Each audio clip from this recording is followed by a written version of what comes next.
Welcome to the audiobook. The Money Trap, Grand Fortunes and Lost Illusions Inside the Tech Bubble.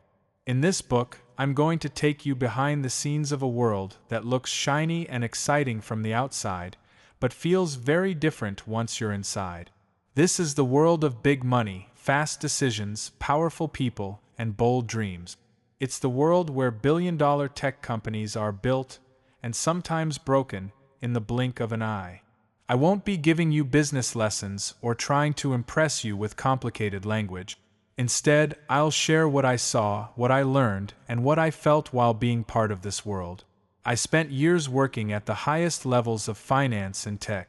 I helped close deals worth billions of dollars. I sat in rooms with famous CEOs and investors. I saw people make huge bets on ideas that could change the world. Some of those bets paid off. Others became massive mistakes. But this book isn't just about numbers and deals.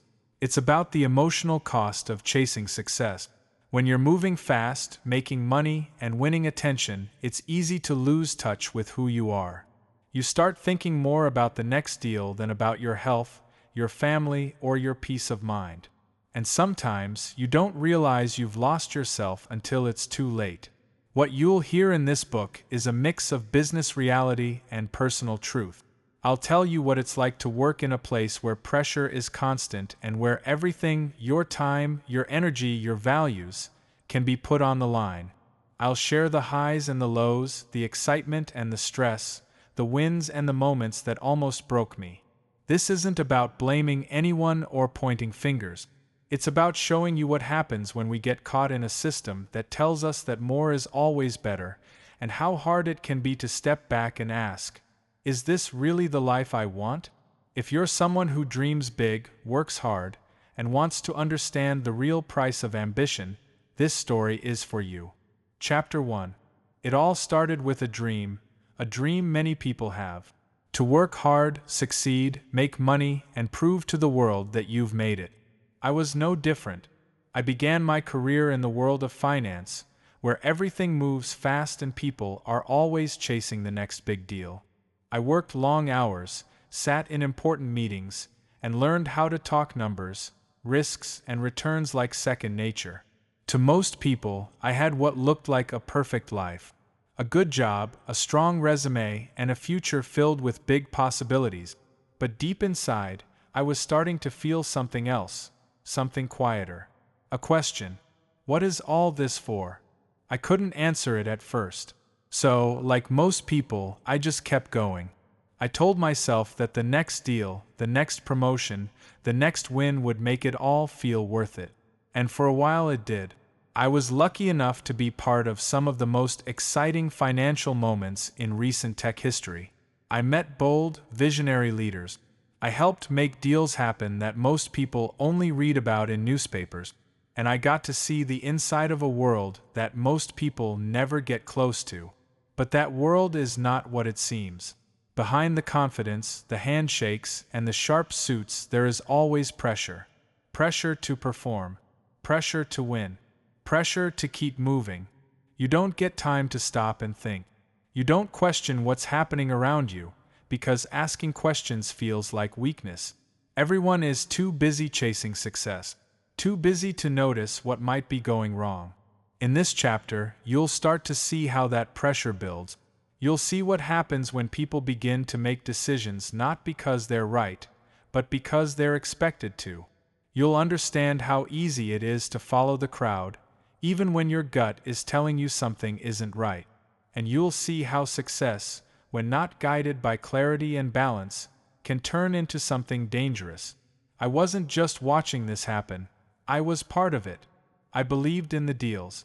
I believed in the future we were trying to build. But slowly, I began to notice the cracks. Things weren't always as solid as they seemed. Some decisions were rushed. Some promises were bigger than they should have been. And sometimes, the money wasn't creating value. It was just chasing hype. That's how it begins, the trap. Not all at once, and not with a big mistake, but with small choices made under pressure again and again. That's what this chapter is about. The beginning of a journey that looks like success on the outside, but starts to feel very different from the inside. Chapter 2. The deeper I got into the world of big money and tech, the faster everything seemed to move. Opportunities came out of nowhere. Huge companies, brilliant ideas, deals that promised to change the world. It was exciting. Every day felt like a race, and every deal felt like it could be the next big win. And then came the moment that changed everything for me, joining SoftBank. Now, if you've heard of SoftBank, you probably know it's not a regular investment firm. It's bold, it's fast, and it thinks big, really big. Under the leadership of Masayoshi-san, or Masa as everyone called him, SoftBank had one mission: to back technology companies that could completely reshape the way we live. Masa didn't just talk about returns or profit. He talked about creating happiness through technology. He wanted to fund the future. And when you hear something that inspiring, something that powerful, you want to be part of it. I joined SoftBank as the Chief Strategy Officer for its international business. Very quickly, I was thrown into the heart of massive deals. We were talking about investing billions, sometimes in just a few meetings. It felt unreal. The scale, the ambition, the speed, it was like nothing I had ever experienced. But here's the thing most people don't see. When you're playing at that level, the stakes are enormous. Every decision carries weight, and the pressure to get things done, fast, is everywhere. There's no room for hesitation. You're expected to say yes, to find a way, to believe that even the most outrageous goals can be achieved. At first, it felt like we were doing something historic. We backed companies like WeWork, Uber, Arm, and many more. These were companies with vision, with momentum, with charismatic founders who could sell the dream. And we believed in them. We believed so strongly that sometimes we didn't stop to ask the hard questions. We moved with the speed of belief, not always with the patience of strategy. In this chapter, I want to show you what it's like behind those billion-dollar decisions. Not the press releases or the headlines, but the real moments where people debate, disagree, worry, and sometimes gamble everything. I'll show you the late nights, the tense calls, the moments when things looked certain, and then suddenly fell apart. And most of all, I want you to see the emotional toll. Because when the numbers are that big, the risks are that real. You don't just bet the money. You bet your name, your confidence, your relationships, and your peace of mind. It was thrilling. It was overwhelming. And it was only the beginning. Chapter 3. Now, this is where the cracks start to show. At this stage, we were deep into the game. The Vision Fund had become one of the biggest tech investment engines the world had ever seen. Billions were being invested at a pace no one had witnessed before. We were making headlines everywhere, praised for taking bold bets and for reshaping the future of global technology. On the surface, everything looked like a dream. But behind closed doors, things were getting complicated. What most people don't understand is that when money flows that fast and deals grow that big, people stop asking the tough questions. Doubt becomes unpopular. Caution is seen as hesitation. The pressure to say yes to the next big investment, to move fast and not miss out, becomes a constant. Everyone wants to be part of the next unicorn, the next billion-dollar company. And in that rush, people begin to forget the basics. What problem are we solving? Can this business truly scale? Does the math add up? In boardrooms, I saw meetings that moved quickly from big ideas to signed contract. There wasn't always time or willingness to pause and analyze. There were warning signs. Strange numbers, unrealistic goals, overly confident pitches. But when the dream is so big and the people behind it are so convincing, those signs often get ignored. This chapter focuses on that moment where excitement turns into blind faith. We weren't just backing strong businesses. We were backing stories, personalities, dreams. And the bigger the story, the more pressure there was to keep the illusion alive. There were times I felt we were losing touch with reality. But saying so felt risky. When a culture gets too focused on growth at any cost, speaking up feels like standing in the way. That's when the money trap truly begins. It's not a single moment. It's a slow shift when your values start bending, when your instincts get quieter, and when you start measuring success only by how big the numbers are. And then came the red flags with one of our most famous bets, WeWork. A company full of promise, full of energy, full of vision, but also full of problems we didn't want to see at first. This chapter is about that turning point, when things start to feel off, but no one wants to say it out loud. When you realize that success can sometimes become its own kind of pressure, and that the cost of chasing it may be more than you ever imagined. Chapter 4. This chapter brings us straight into the heart of one of the most talked about stories in modern business, WeWork. By now, WeWork was more than just an investment. It had become a symbol. It stood for everything the Vision Fund wanted to represent: fast growth, bold vision, and a complete rethinking of how people work. On the outside, it looked like a revolution. On the inside, it was something else entirely. WeWork wasn't just selling office space. It was selling a dream, a lifestyle, a community, a future where work didn't feel like work. And the person behind that dream, Adam Neumann, had a personality that could light up any room. He was confident, persuasive, and full of ideas. People wanted to believe in him, and we did. We believed so much that we poured in billions. But here's the truth that started to surface slowly: belief without discipline can be dangerous. Inside the company, the numbers didn't add up. The business model looked more like a real estate company than a tech company, even though it was being valued like one. Expenses were growing faster than revenues. Decisions were being made on instinct, not data. And the leadership, especially Adam, was growing more unpredictable by the day. This chapter shows what happens when no one wants to be the one to say, "This might not work." We were caught in a cycle of momentum. Each new investment seemed to confirm that the last one was right. Each valuation boost felt like a victory, even when the fundamentals hadn't changed. WeWork was expanding globally at breakneck speed, opening locations, hiring thousands, and promising to change the world. But behind that expansion was chaos. I saw the stress building, inside the company and inside myself. There were moments when I questioned everything. But in an environment driven by growth, doubt was seen as weakness.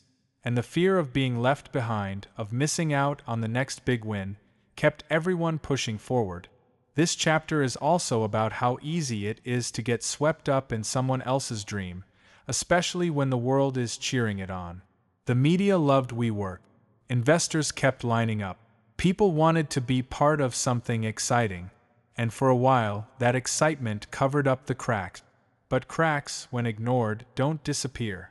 They grow. And eventually, they break everything open. This chapter ends with a shift in tone, because soon, the dream would start to fall apart. And when it did, it wouldn't just affect the company. It would affect everyone who had believed in it, everyone who had stayed silent, everyone who had hoped they were right. Chapter 5. Now the mask was starting to slip. Everything that had been carefully built, the image, the hype, the belief that WeWork could become one of the most valuable companies in the world, began to unravel. It didn't happen in one moment. It was a series of small shifts. First came questions, then doubts, then headlines. What once felt unstoppable suddenly seemed fragile. This chapter dives into what it's like to be inside that storm. From the outside, it might look simple. A company overreached, made mistakes, and the market reacted. But from the inside, it felt like a slow-motion crash. You could feel the energy shift. Meetings that used to be full of excitement turned quiet. People stopped speaking with certainty. Confidence started fading. And yet, there was still pressure to hold the line, to defend the decision, to hope that the next move would fix everything. At SoftBank, we were not just investors. We were deeply involved. We had invested billions. We had backed the vision, praised the founder, and helped push the growth. And now, as WeWork moved toward a public offering, we had to face a new truth. The numbers couldn't be ignored anymore. The financials were out there. Analysts were picking them apart. And what they saw was worrying.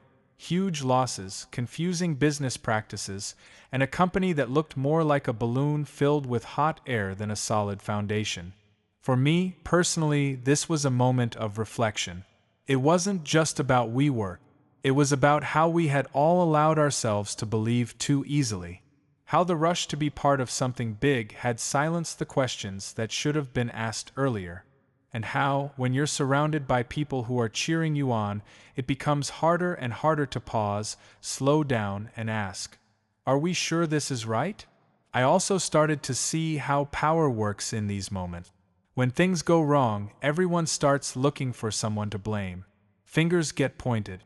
People start distancing themselves. And suddenly, the same voices that once praised the vision are now pretending they never believed it. It's painful to watch, and even harder to be part of. This chapter is about that moment between belief and reality, when the truth begins to show itself, and when the story you've been telling no longer matches what's in front of you. It's a chapter full of tension, second-guessing, and hard lessons. Because sometimes the real trap isn't just the money, it's the silence, the momentum, and the fear of being wrong. Chapter 6. By the time WeWork's collapse became public, the damage was done, and not just financially. What had once been a symbol of bold, visionary investment had now become a cautionary tale. And the effects rippled far beyond the company's walls. They reached investors, employees, journalists, and everyone who had been watching and cheering from the sidelines. In this chapter, we see the fallout. The company's IPO was pulled. Adam Neumann stepped down. The valuation dropped from nearly $47 billion to just a fraction of that. And behind the scenes, there was a scramble to make sense of what had gone wrong, to contain the damage, to save what could still be saved. For those of us who were close to it, it felt like a storm that wouldn't stop. Questions came from every direction. How did we miss the signs? Why didn't we act sooner? What were we thinking? There were meetings filled with tension. Plans rewritten overnight. And deep down there was guilt, not just because of the money lost, but because of what we had allowed ourselves to believe. This chapter focuses on the emotional weight of failure, not just the numbers, but the human cost. The employees who had trusted the dream, the partners who had invested their time and energy, the leaders who had tied their reputations to something that now looked reckless. And personally, I felt the weight too. Even though I hadn't made every decision, I had been part of it. I had seen the red flags, and I hadn't pushed hard enough. What I want to show here is that when big dreams fall apart, the cleanup isn't just financial, it's emotional, mental, and sometimes even spiritual. You start questioning your own judgment. You wonder if you were ever as smart as you thought you were. You start to doubt your instincts. But this chapter isn't just about regret, it's also about learning. It's about realizing that in fast-moving industries like tech and finance, mistakes will happen, big ones, and the only way forward is to face them, own them, and grow from them. You learn to ask better questions. You learn to trust your gut. And you learn that just because something looks impressive doesn't mean it's built to last. This part of the story isn't glamorous. It's uncomfortable, but it's also real. Because no matter how high you rise, you will face moments where everything you built seems to fall apart. What matters most is how you respond, and what you choose to take with you into the next chapter of your life. Chapter 7. After the dust began to settle from WeWork's collapse, everything felt different. The pace slowed, the energy shifted, and for the first time in a long while, there was space to reflect, to breathe, and to face what had really happened. In this chapter, the focus turns inward. This is where the story moves from public failure to personal reckoning. When you're part of something as large and dramatic as the fall of a multi-billion-dollar company, the consequences don't just land on the headlines, they land on your shoulders, your mind, and your heart.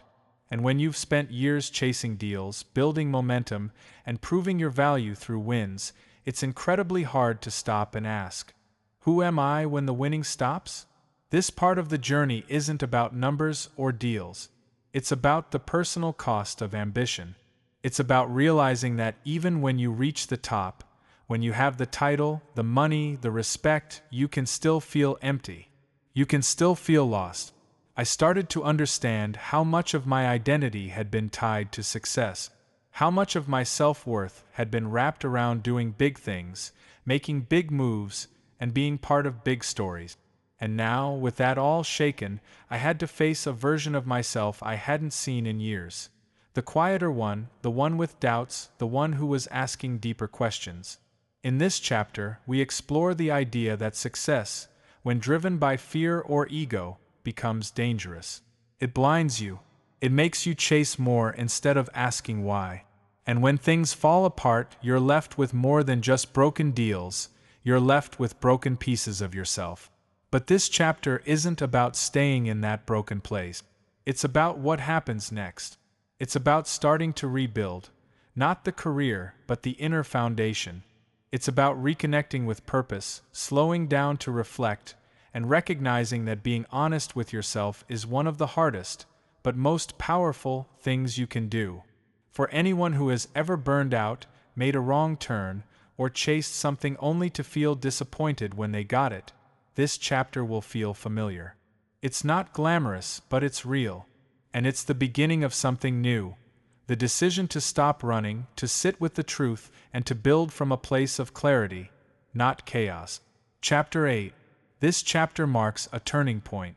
After all the noise, speed, and emotional weight of the earlier chapters, this part of the journey is quieter, but in many ways more powerful.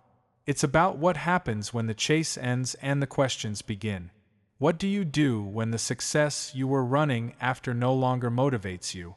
When the things you once thought were everything, money, recognition, influence, no longer feel as satisfying as you imagined?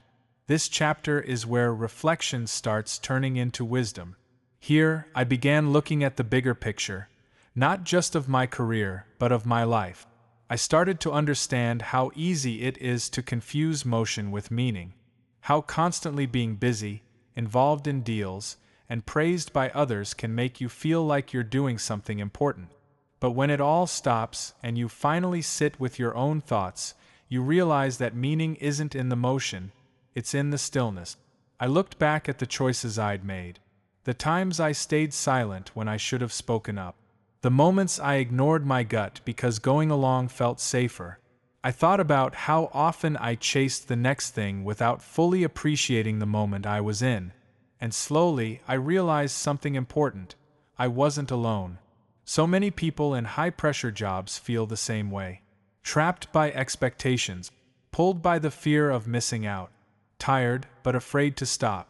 That's what this chapter is really about, waking up to the realization that the trap isn't just about money. It's about the mindset we carry. The idea that we are only as valuable as our next achievement. That slowing down means falling behind. That saying "I'm not okay" means we've failed. But here's the truth I learned. Slowing down is not failure, it's wisdom. Reevaluating your life doesn't mean you've lost your way. It means you're finally paying attention. It takes strength to admit when you're wrong. And it takes courage to change course, especially when you've spent years going in one direction. This chapter isn't dramatic or filled with high-stakes deals. It's about quiet realizations, small truths that open the door to something more real, more lasting, and more fulfilling. Chapter 9. By this point in the story, the world I had been part of, the high-powered, fast-moving, billion-dollar deal-making world, felt far away. Not because it no longer existed, but because my view of it had completely changed. What once looked like success now looked more like a game, one I had played well but never truly understood until I stepped away from it.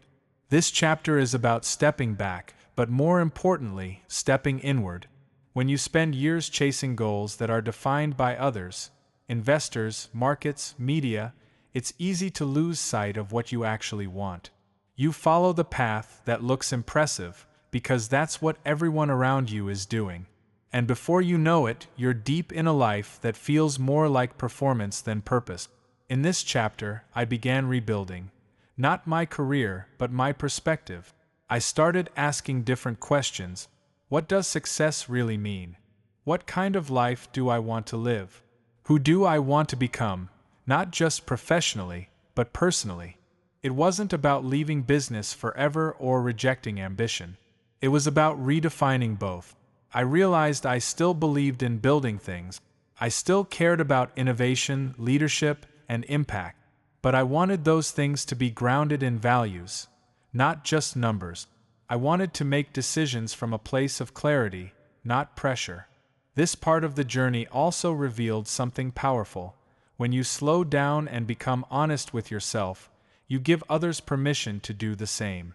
I began having deeper conversations with colleagues, friends, even strangers, about the costs of high performance, the myths of success, and the importance of mental health, relationships, and purpose. And I learned I wasn't alone. This chapter isn't about answers. It's about starting to ask better questions. It's about realizing that growth doesn't only happen when things go right. Some of the biggest growth happens in the aftermath, when the noise fades and the truth becomes unavoidable. In the end, this chapter is about freedom. Not the kind that comes from wealth or status, but the kind that comes from seeing clearly, choosing differently, and living more intentionally. Chapter 10. As we come toward the final chapters of this journey, the story becomes less about what happened and more about what it all meant. This chapter is about perspective. The kind that only comes after the noise dies down, after the headlines fade, and after you've had time to really sit with your experiences. By now, I had learned that real insight doesn't always show up in the middle of the action. It often comes afterward, when you've stepped away from the pressure, the spotlight, and the non-stop pace of high-stakes business. That's when you start to see patterns. You realize the same dynamics, ambition, ego, fear, competition, keep showing up just in different forms. What I came to understand is this: money is not the trap by itself. The real trap is believing that money will solve everything, that it will give you peace, purpose, or fulfillment. Yes, money can open doors and create comfort, but it can also create endless pressure, false confidence, and a fear of losing what you've built. It's a tool, but if you let it define your identity, it becomes a cage. In this chapter, I also reflect on the people I met along the way. Some were visionaries, truly trying to change the world. Others were performers, more interested in being seen than in building anything real. But most were just like me, people trying to do their best, pulled by the same hopes and fears, trying to find meaning in a system that often rewards image over integrity. This is where I realized the real work begins. Not in boardrooms or investment pitches, but in how you live your daily life. How you treat people, how honest you are with yourself, whether you choose courage over comfort, whether you take the time to listen, not just to others but to your own inner voice. And that voice, once you quiet the noise around you, will always tell you the truth. This chapter is about choosing that truth, even when it's uncomfortable. It's about learning to say no when everyone expects you to say yes. It's about building a new definition of success. One that isn't measured by headlines or account balances, but by how deeply you are connected to your values, your purpose, and your peace. Chapter 11. We've reached the final chapter. The point where the journey becomes less about where I've been and more about where we all go from here. After all the deals, the pressure, the failures, and the lessons, this chapter is about what truly matters when everything else is stripped away. Looking back, I don't regret the path I took. I learned more than I ever expected. I saw the inside of some of the biggest moments in tech investment history. I experienced the thrill of success and the sting of failure. And through it all, I discovered the most important truth: that clarity is more valuable than chaos, and peace is more powerful than pressure. This chapter isn't about tying everything up neatly. Life rarely works that way. Instead, it's about moving forward with wisdom, choosing to live differently because you've seen what doesn't work. It's about recognizing that true freedom doesn't come from avoiding mistakes, but from learning through them, and that the greatest success is not found in winning at all costs, but in living a life you don't have to escape from. For those still in the race, still chasing, still pushing, this chapter is a quiet invitation to pause. Not to stop dreaming or building or reaching, but to ask why. To make sure the dream you're chasing is your own. To make sure your work is aligned with your values, and that you haven't lost yourself in the process of trying to make it. Because in the end, no amount of money, recognition, or power can replace the peace that comes from living in truth, with yourself, with your purpose, and with the people who truly matter. This book has not been about blame or bitterness. It's been about honesty, about sharing what's real. And if there's one lesson I hope you carry with you, it's this. The real trap isn't failure. It's forgetting who you are in the process of chasing success. Thank you for listening to The Money Trap. I hope this story helps you avoid some of the mistakes I made, or at the very least, helps you feel less alone if you've been through your own version of this journey.